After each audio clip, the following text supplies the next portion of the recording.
It looks gorgeous out there. It's so nice. And I mean, that's the upside to all this rain. The downside, there's probably a little too much water in some spots. Now, June so far has been super soggy, especially in Colorado Springs. Nearly 6.7 inches, just over 6.7 inches.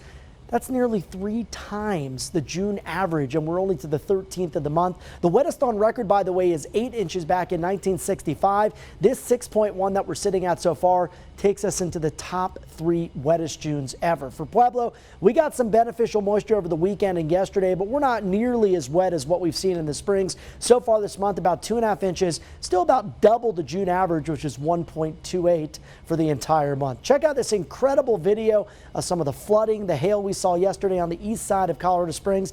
That's sent in by News 5 viewer Leslie Chamberlain, and this one of a flooded out Sand Creek. That photo sent in by Linda Watkins. Now today, once again, El Paso County under the gun for some torrential heavy rainfall that could trigger some flooding, especially near those swollen creeks and rivers. Anywhere where the ground is overly saturated, some of those low-lying spots that flooded out yesterday could see rainfall rates in excess of 1 inch per hour at times today. Flood watch from noon to 9 p.m. That's why we're under weather alert. Also talking about a severe storm threat across the southeastern plains where large hail up to 2 inches in diameter. An isolated tornado will be possible. If you want some relief from the soggy weather that we've seen, well, it seems like it dates back to mid-May. There is some change in the forecast over the next 7 days. Right now, look at out-the-door temperatures. 45 in the Springs, 48 for Canyon City, 37 for Woodland Park, 33 in Westcliff, 48 currently in Pueblo. Let's talk about today's rainfall. Stays dry through about the lunch hour. I think anytime after 11 a.m. we'll get some storms in the mountains.